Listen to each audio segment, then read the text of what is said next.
You're listening to the Mind Over Murder podcast. My name is Bill Thomas. I'm a writer, consulting producer, and now podcaster. I am now trying to use my experience as the brother of a murder victim to help other victims of violent crime. I'm working on a book on the unsolved Colonial Parkway murders, and I'm the co-administrator of the Colonial Parkway Murders Facebook group, together with Kristin Dilley. My name is Kristin Dilley. I'm a writer, a researcher, a teacher, and a victims advocate, as well as the social media manager and co-administrator for the Colonial Parkway Murders Facebook page with my partner in crime, Bill Thomas.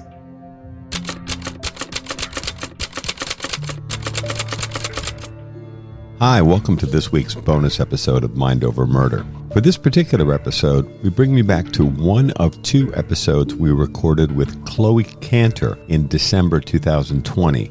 Chloe Canter is known as the co-host of the True Crime Twins podcast, which she records with her twin sister, as well as her participation in Crawl Space and Missing podcasts hosted by, of course, Lance Rinstierna and Tim Polari. We continue our conversation with Chloe discussing the work that she's done in the Brianna Maitland case. We hope you enjoy this bonus episode of Mind Over Murder, and as always, thanks for listening. Welcome to Mind Over Murder. I'm Kristin Dilley. And I'm Bill Thomas. We are finishing our coverage this week of the Brianna Maitland case by finishing our conversation with Chloe Canter of the True Crime Twins podcast and Crawl Space. And we are joined again by Chloe Canter of True Crime Twins to talk to us more about the Brianna Maitland case. Chloe, thank you for joining us again. Oh, it's my pleasure. Thank you for having me. So let's go ahead and pick right back up where we left off last episode. Who are some of the people in this case that you think deserve a second look? Second look in what way? A second look as in they probably know more than what they have been willing to share with investigators. I guess a good place to start is someone that we cannot talk to, which is James Robitelli. The first thing that I thought when he died was, well, that's not great for the investigation, because I've always felt that with his changing stories that he had some sort of knowledge, and now we'll never know. I'm very sad about his death and the fact that he left several kids behind who now are without a father. And when I read about it, I thought that's really too bad, because I feel like he knew more than he ever said publicly. There's just a lot of conflicting statements, and with the last one, which is believed to be true, in which he gets out of his own vehicle and touches Brianna's car, it makes you wonder, why is he now saying that he touched the car when he never said that before? And he's making a point of saying he touched the car. The fact that James Robitelli's fingerprints or palm prints might be on this Oldsmobile that was Brianna's car wouldn't have been a big surprise to start with. He was supposedly a friend of hers. They supposedly dated. The fact that he spent time in that car wouldn't have been a big shock. No, not at all. I think if his DNA or fingerprints were found in or around the car, it perfectly accounted for, because they spent time together, as was witnessed numerous times in the weeks leading up to her disappearance. I always thought his emphasis on the fact that he stopped, I'm putting air quotes around that, and supposedly turned off the headlights, closed the doors, I find that whole thing definitely in the eye-rolling category, particularly with the ever-changing story. It sounds like he's trying to cover up the potential of, like we said, something forensically being found or a witness having seen him. But who knows what prompted the change of story? I think about another case, one which we covered on True Crime Twins. Unfortunately, it's never going to be prosecuted again, but the conviction was overturned in the 1975 Connecticut murder of 15-year-old Martha Moxley. The person that ended up being tried and convicted first said that he was out, and then he went home and went to bed. But then later on, he's recorded saying that he climbed a tree, which happened to be the tree under which the victim was found dead. He said he climbed a tree that night and masturbated in the tree, which I think to most everyone was an obvious attempt to account for his presence of sperm or DNA at the crime scene. And what prompted him making that point was he was told there's new forensic science coming out. So that's what led to him saying it. So I do wonder what was said to James, whether new tests were being run, or we haven't publicly shared what witnesses have seen. So who knows? I think that's an important piece of it. Yeah, but speaking for the guys here, who among us hasn't climbed a tree and hung on? You took that in an entirely different direction. Boys will be boys. Yeah, really. You hang on to the tree. You've still got one hand free. Come on. It totally works. Oh, and in freezing temperatures. Yeah. Oh, yeah. We have to keep warm. Yep. Perfectly normal. Yeah. Really? That's what it reminded me of. It sounded like someone accounting for their presence at a crime scene. Yeah, presence in more ways than one, I would say. Yeah. No, you're absolutely right. And I'm not saying that Robitelli's story is quite that outrageous, but it sure feels like he's trying to account for, as you said, DNA, handprints, palm prints, what have you, that might have shown up on the Oldsmobile that Brianna was driving. I was going to say, just playing devil's advocate for a minute, as somebody who works with teenagers in that age range, they will say and do most anything to try to get out of trouble if they feel that the trouble is significant enough. So I can actually understand somebody changing their story over and over to try to get out of trouble. And it might not be anything more than just, I don't want to get into trouble. And that's just me playing devil's advocate. There may be more there that James Robitelli needed to have accounted for than just, hi, I shouldn't have been out that time of night. I'm trying to avoid getting into trouble. But that's what first struck my mind is here's a kid who's very clearly just trying to get himself out of trouble. And that's why his story has changed. So who else is on your list of people that you think are worth a second look? We're not implying that they are guilty of murder or anything like that, but who else do you think should have more conversations with the investigators or the Vermont State Police? Another name that's mentioned a lot is Mike Stebbins. James, when he changed his story for the last time, we talk about trying to avoid getting in trouble. What he was afraid of getting in trouble for was smoking crack with Mike Stebbins. So he's an important part of this story, I think, based on that alone. But then he's also incorporated in the vast variations of rumors that are out there, which all end with Brianna's disposal on his property. And he has multiple properties, but that's what we always hear about. So again, we can't put a lot of merit into rumors and speculation, but the fact that his name comes up a lot and the fact that he did have entanglements with Brianna, I think it's definitely worth another look. The versions we hear from Lou Barry and Greg Overacker and other experts do include the possibility that the Stebbins family owned multiple farm properties, and some of the versions of stories we've heard involve, and I say this respectfully, that the Vermont State Police and other agencies may have searched the wrong properties in searching for evidence and possible remains in the Brianna Maitland case. Sure, that's something I've heard from a number of people, that key players, James Robitelli has been mentioned specifically, is that they searched the wrong farm. That's third, four party. So who knows if James actually said that, but that's something that's been circulating around the rumor mill, was that the wrong area was searched. And actually, when I spoke to Keely, who was Mike Stebbins' girlfriend, she apparently was at the home when the police came to search what she called the shit pit, and they'd actually asked for her permission to do, which made no sense because she wasn't the property owner, but she gave them permission. And according to her, they found nothing, but she did add that the Stebbins have acres and acres of property.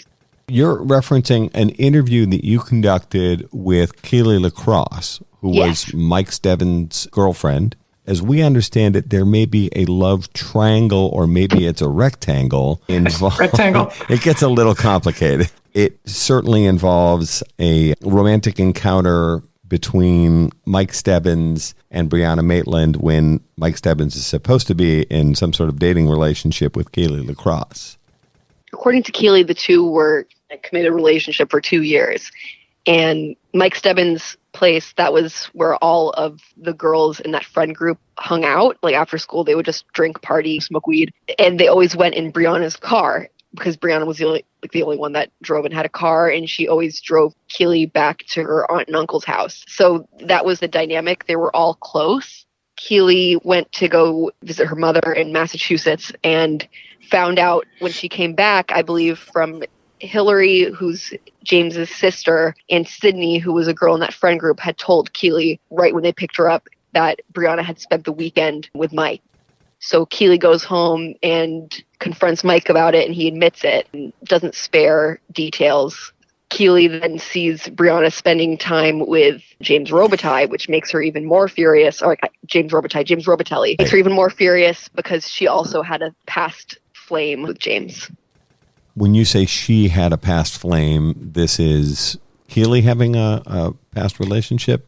They had both dated James at one point. In the weeks leading up to Brianna's disappearance, she had been spending more time with him, and Keeley had even seen them in the car together and had started yelling at them, cussing them out. In your interview with Keeley LaCrosse, she does confirm all of this. Am I correct? Yes. This information came from her. It's been very vague otherwise. In the disappeared episode, they don't say exactly what happened. They described Keeley as an acquaintance, but they were actually pretty good friends. They said that the confrontation was for unknown reasons, but they speculated it was based on Brianna maybe was flirting with her boyfriend, but that wasn't the case, that she had actually spent the weekend with him. So it's probably worth noting at this point that Keeley LaCrosse assaulted Brianna Maitland a few weeks before Brianna went missing. And there are very striking photographs of Brianna Maitland with 2 black eyes, a broken nose, a cut on her nose. And despite the claim that Keeley LaCrosse supposedly only punched Brianna twice through a car or truck window, which is obviously open, I have to say, Brianna Maitland looks like she's gone 10 rounds with Mike Tyson. She looks like she's had the crap kicked out of her. Those were either 2 of the luckiest punches in the history of female boxing, or there was more to it than 1 or 2 punches. And that could be true. Obviously, Keeley would have every reason to downplay the severity of the assault at this point. She never really saw consequences for it besides her reputation, which is no picnic, which we did talk about. That it is upsetting to see what comes up when you Google her. But she didn't face actual legal consequences for assaulting Brianna. So at this point, why would she emphasize the severity of the attack if it was more severe? Make herself look bad or potentially make other people look bad. What she said to me was, I only punched her twice, and it was just me. She said they said that there was a crew of women. They said that I annihilated her. That's not true. I punched her twice. She was sitting in the car. She didn't say anything. She just kept her head down and was crying. And then I said, you're not worth it. That's what she says happened. We hear other stories, and we have information from other people that say that's not how it happened. Well, based on the other information and the photographs, I'm not buying it in the least. Brianna Maitland had the crap kicked out of her, and she looked like it. And am I correct that Brianna Maitland did file assault charges against Keeley LaCrosse? Yes, she did. But those charges were later dropped after she went missing. How convenient. Keeley LaCrosse never faced any legal consequences for beating the crap out of Brianna Maitland a few weeks before she went missing. Conveniently, when she went missing, those charges were dropped because Brianna Maitland was nowhere to be found. And according to Shauna LaBelle, who was a friend of Brianna's, all of the friends were gathered to testify before a grand jury. And she had encountered Keeley, and she had mentioned the charges, and Keeley had made some sort of comment along the lines of, oh, Brianna's not here anymore, so nothing's going to happen. And when I talked to Keeley about it, she actually volunteered the information. Yeah, I did say that. I was mean. I didn't think it was real, was her explanation for kind of the callous comment that she had made. I can't help but wonder if Keeley LaCrosse, after the assault charges were filed, decided that she was going to have to really settle the score with Brianna Maitland for sleeping with her boyfriend, Mike Stebbins, and maybe the potential overlap of an earlier dating relationship with James Robitelli. I think it's awfully convenient. Who comes out of this thing better than she was before but Keeley LaCrosse? Maybe Keeley's actually revealing more than she ought to be when she says a group of us assaulted Brianna Maitland. Maybe that did happen, but we're talking about a second go-round after the beating that she gave Brianna Maitland a few weeks before she disappeared. It's just a theory. She comes up a lot because out of everyone that we talk about, she's really the only one that had a motive when you think about it. Brianna did something very hurtful to her, wrecked her home, and then filed charges against her, which is compromising to your future and costs you money and time and whatever. So that's why people circle back to her a lot, plus the history of violence. So people thinking, okay, if she was willing to do that, what else was she willing to do? On the Disappeared episode, it said that she was cleared by law enforcement. And Bill, we've had the conversation, how can anyone be cleared until we know what happened, which unless a lot is being hidden from the public, we really don't know what happened. We can't really say that anyone's been cleared. I did ask Keely if she had an alibi, and she said no. She said there was no alibi. She didn't know exactly what led to her being, quote, cleared, if that's even the case. But she did say that she was always very cooperative with the police. And she'd even said that she had caught federal charges at one point and was offered a plea agreement if she would share what she may know. And she said, I don't know anything. So she caught federal charges for drug trafficking. Am I correct? I believe that's correct. You're listening to Mind Over Murder. We'll be right back after this word from our sponsors. We're back here at Mind Over Murder. By the way, I don't want to let this cleared conversation pass without emphasizing, and I'm seeing this on the Brianna Maitland social media pages again as we speak. And I say this is the brother of a murder victim who's been working with the FBI for 34 years on solving his sister's murder. Let me be perfectly clear here. There is no such thing as anyone being cleared in a murder investigation until the murder investigation is cleared. So you don't get to say, and I don't care who you are, and I don't think the Vermont State Police would be this stupid either. No one is cleared until the murder is cleared. And we asked the private investigators, Lou Barry and Greg Overacker, about this. And Lou Barry, a former police chief, said, that is correct. You are never cleared because law enforcement would never say Keely LaCrosse or anyone else has been cleared, because what if they are involved in a conspiracy, which could be likely in this example? People who have not been named may be involved somehow in whatever happened to Brianna. So no one is cleared. You're either on the likely list or the less likely list. Let me give you an example. There are 150 persons of interest in the Colonial Parkway murders, my sister's case. Now, there's probably 10 or 15 names on the likely suspects list, most of whom I can name. And then there's probably 135 or more names that have come up at different times that are on the less likely list. But no one's been cleared. And let me tell you something. No one's been cleared in the Brianna Maitland case either. If your name is on a list put together by the private investigations for the missing team or the Vermont State Police or any other agency that's investigated this case, no one has been cleared. So this is ludicrous that people keep claiming that people like James Robitelli have been cleared. And Robitelli is a bit of a non-issue now that he's passed away. None of these people have been cleared.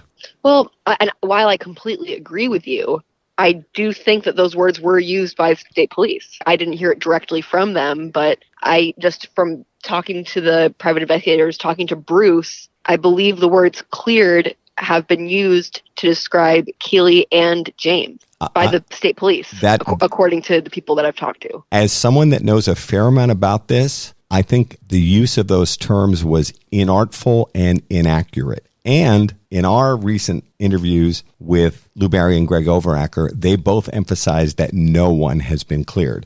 I know Vermont State Police have said at different times, so-and-so is not a suspect at this time. That's not the same as being cleared. That's being moved on to the less likely list, but still not cleared. So I will continue to push back. No one has been cleared in this case that's ever been mentioned as a suspect until this case is solved. Absolutely. And when people get attached to the idea that someone's cleared, it does create a bias in how you think. You're automatically ruling them out when maybe you shouldn't be. Exactly. Are there other people that you think are worth a second look? Just other names that maybe shouldn't be said out loud that come up in the rumor mill as either being involved in the initial interaction with Brianna, which led to her death, or in the subsequent cover-up. There's another older adult, not an older adult, just compared to Brianna and her friends, who has been implicated a lot in the cover-up. I think that's definitely worth another look, who's closely intertwined with that circle. If I'm not mistaken, this guy's about a decade older than most of the other people who are in the 17, 18-year-old time frame at the time of the disappearance? Correct. And he's heavily involved in crack, and that scene was involved with some of the girls sexually. They did drugs together, and he apparently had confessed to some sort of involvement to people close to him who now deny that it ever happened. I've had some conversations on and offline. Kristin and I have spoken to the private investigators about this. This is something I'm very struck by, and we'll leave names out of this, but who gets drunk and confesses to involvement in a disappearance and potentially a murder on more than one occasion? And there's actually several people who seem to be hanging around a bar, these are men now, that in the 16 years since Brianna has gone missing, seem to be drunkenly confessing to involvement in either Brianna's disappearance, brutal murder, or the disposal of her body after the fact. I find this really bizarre. Somebody might say something once, let's say, looking for street cred or whatever. To say it repeatedly when intoxicated? And while crying, it's hard to ignore. It really is. I think there may be people that are perhaps implicated sadly, in the disposal of a murder victim's remains after the fact. I find this really bizarre and actually very compelling. As I said to Greg Overacker yesterday, who confesses drunkenly over and over again to involvement in a case like this? Yeah, unless you didn't actually do it. Like, it seems nonsensical to do so if you're just making it up. Yeah, it seems absurd to me. There are a couple of other suspects we wanted to ask you about whose names have been publicly discussed. Are two imported exotic drug dealer / sex traffickers, Ramon Ryans, who goes by Street, and Nathaniel Jackson, who I understand is his cousin, who goes by Low, sometimes spelled L-O and sometimes spelled L-O-W. Do you feel like these two ne'er-do-wells are worth another look as well? When you're looking at the angle of Brianna having potentially been trafficked, that kind of becomes a more compelling road to take because of their alleged association with human trafficking. I talked to a couple of women in the area who themselves were in very uncomfortable positions with specifically Jackson, aka Low, where it had become apparent to them that he was trying to traffic them. He was promising them drugs and fancy hotel rooms and trying to get them to either Burlington, Vermont or New York City. Is that correct? Yes. And in one case, it was obvious. Like, she had been lured there, was in the city, and it was very obvious what he was trying to do. And she refused to participate, and he just ditched her. So she's abandoned then in New York City by Nathaniel Jackson. Both of these guys are actually originally from New York. Yes. In Jamaica, Queens. What's your take on this idea that the private investigators have spoken to us about, that somehow Ramon Ryans and Nathaniel Jackson were treated like somehow being exotic and cool? We're in a kind of very white bread area of an extremely white bread state. We're up in northern Vermont. There aren't even that many African Americans to start with. Never mind two guys that are back and forth between Queens and Burlington, Vermont and Montgomery, Vermont. What's your take on the way they may have been treated by this group of kids who were also drug users? Like you said, people who were Black were not common in the Northeast Kingdom, let alone people from New York City. So I think they had a certain worldliness in their perspective. Obviously, I would not consider those two worldly individuals, but to them, they were considered interesting and exotic, and they had all this money to spend because of their illegal affiliations, but didn't work. So it's like a teenager's dream. These guys were awesome. They just partied and they didn't have to work. And of course, we're supplying them with drugs with the intention of getting them addicted so that they would keep buying them. And now they're the supplier. Is there a possibility that Brianna Maitland may have gotten caught up in this? When you look at it from a victimology standpoint, she meets pretty much all of the risk factors that one has when they are dealing with a human trafficking victimization. She wasn't living at home, dropped out of high school. She was in that right age group. There's varying reports about what level of engagement she had in the drug community. She was very vulnerable, some nights sleeping out of her car. So when you look at it from that, I think she was also described as very naive and always trying to see the best in people. I think because of all of those circumstances, an invitation to go to Burlington or to New York or somewhere else probably would have been very appealing. She would have been more susceptible to something like that. There are a lot of rumors of some sort of drug debt, that she owed them money. And that could have been another motivation. They knew that she didn't have the money to pay them, so they decided, okay, we'll get what we're owed through trafficking her. I just don't know if they were going to traffic her. I just can't see them stalking the Black Lantern Inn parking lot and planning an ambush at the Dutchburn place. It just seems a little bit far-fetched to me based on the crime scene and how everything was, for it to have been like a premeditated plot to traffic her. I feel like they could have just invited her to go to New York, unless she was already afraid of them. It's just a strange way to do it. Well, and we're baffled because if she owed money to Ryans and Jackson, why kill her as opposed to insisting that she pay them off? If she doesn't have the money, then I could see them trying to come up with another way. In this theory, if they're involved, I don't know if their intention was to kill her because of a debt. It could have been to traffic her because of a debt, and then she died as a result of their handling of her. But what's your take on 2 uncashed paychecks sitting on the front seat of her Oldsmobile? It was a rapidly executed abduction. Clearly, everything happened in a very rushed way, since it was left in the manner that it was. According to the eyewitnesses that saw the doors open and the headlights on, I don't think a lot of care and attention was put into leaving the crime scene in an inconspicuous way or examining the crime scene for any valuables. The goal was getting Brianna out of there, which they did. They didn't care about anything else, and I think that's apparent from how it was left. Plus, could they really even get them if they cashed her check? Like, she would have to cash it. Yes, although what I was thinking was if there was a drug debt, I'd certainly be trying to get together all the cash that I could to square up if I owed somebody money. So I'm not saying the paychecks were for large amounts, but it's like literally leaving money sitting on the front seat of your Oldsmobile. It just seems odd. I think maybe she intended to cash them, and either whoever abducted her didn't see them or didn't think that they were significant. And Kristin, I'm sorry, you were going to ask a question. No, it's okay. What other persons of interest, from your point of view, would you like to interview with regard to their possible involvement in the Brianna Maitland case? Like, who would be a great get for you for your blog? Honestly, Ryans or Jackson would be an excellent get because they haven't talked since 2004. They were arrested in a case unrelated to Brianna. It resulted from the search of their home where they found guns and drugs, and they were arrested for that.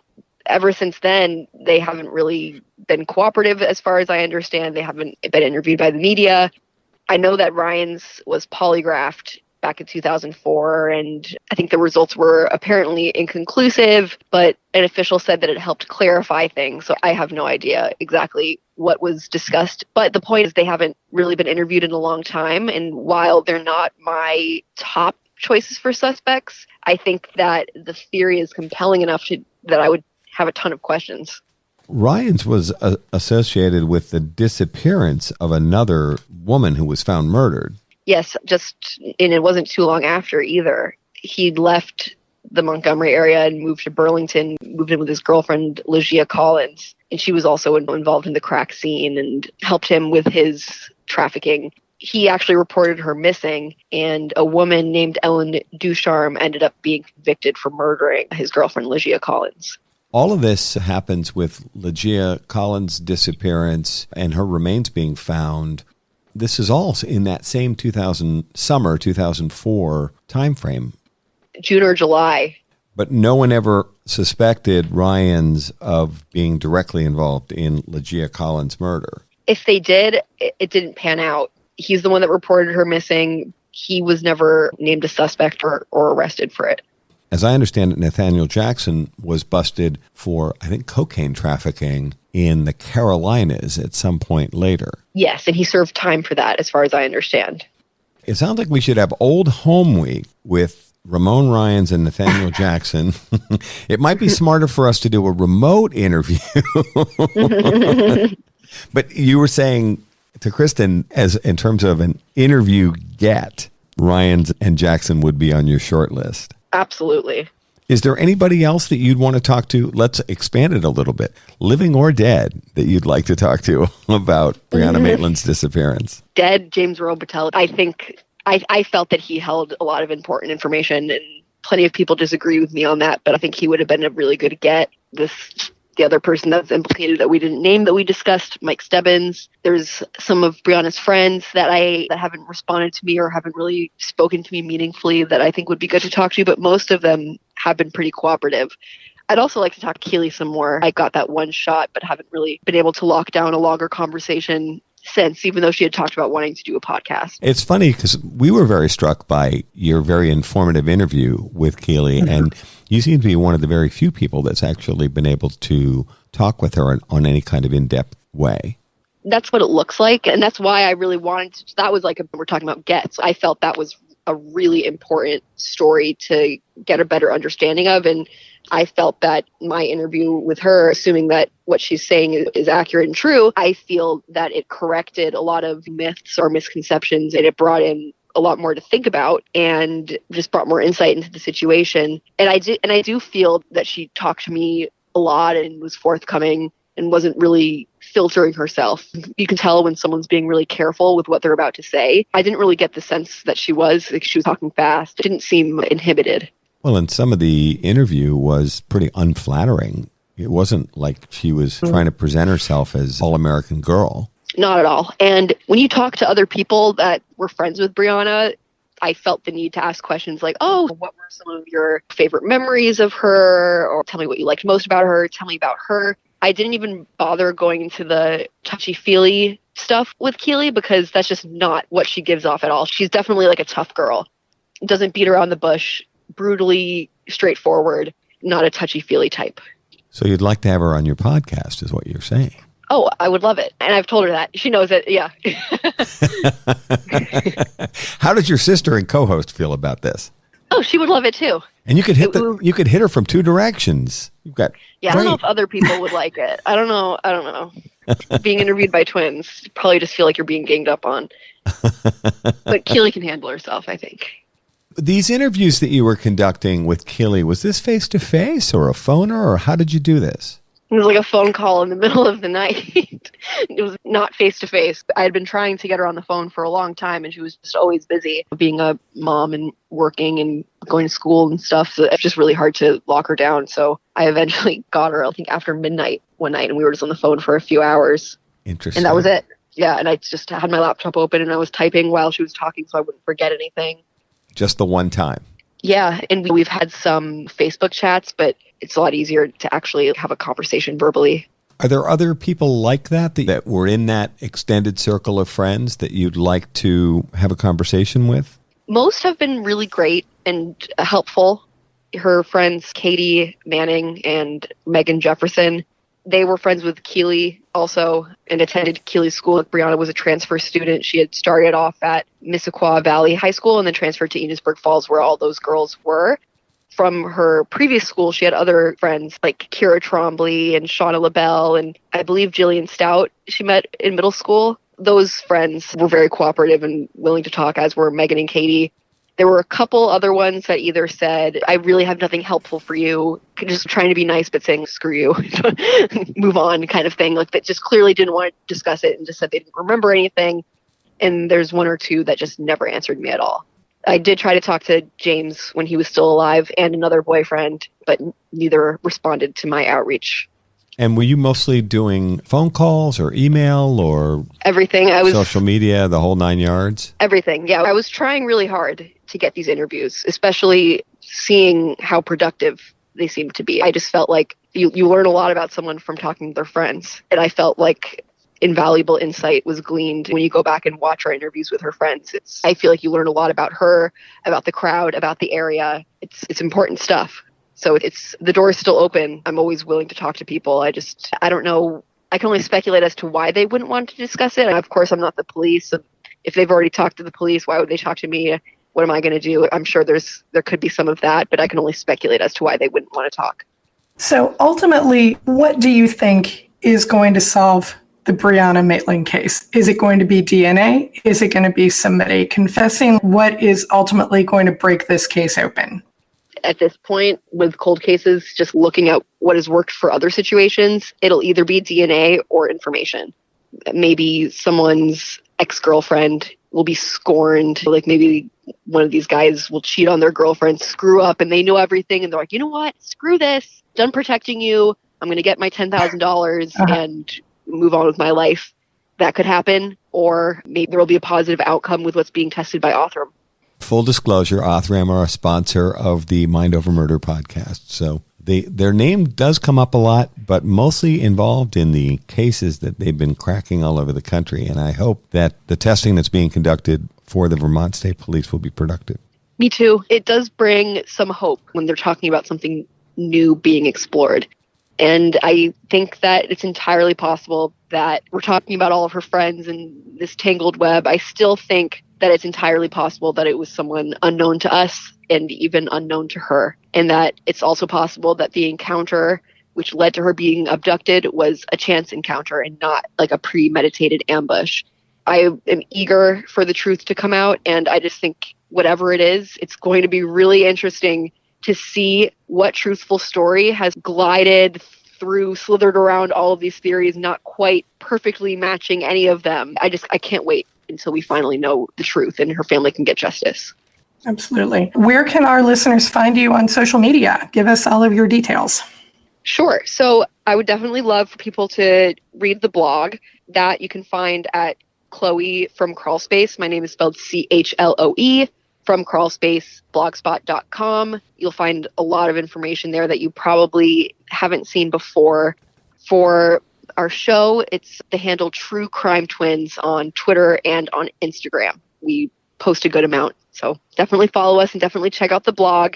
And if you know anything about Brianna's case, come forward to the appropriate authorities. I can't think of a better way to close out this episode of Mind Over. Thank you so much for having me. I really appreciate your coverage on this case. We had a wonderful time. Thank you for joining us, and thank you for dealing with our technical headaches with such good grace.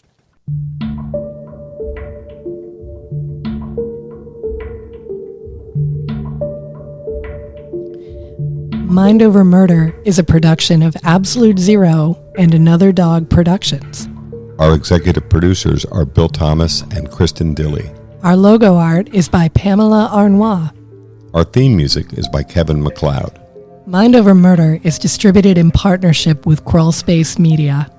You can follow us on Facebook, Twitter, or Instagram. You can also follow our page on the Colonial Parkway Murders on Facebook. And finally, you can follow Bill Thomas on Twitter at BillThomas56. Thank you for listening to Mind Over Murder.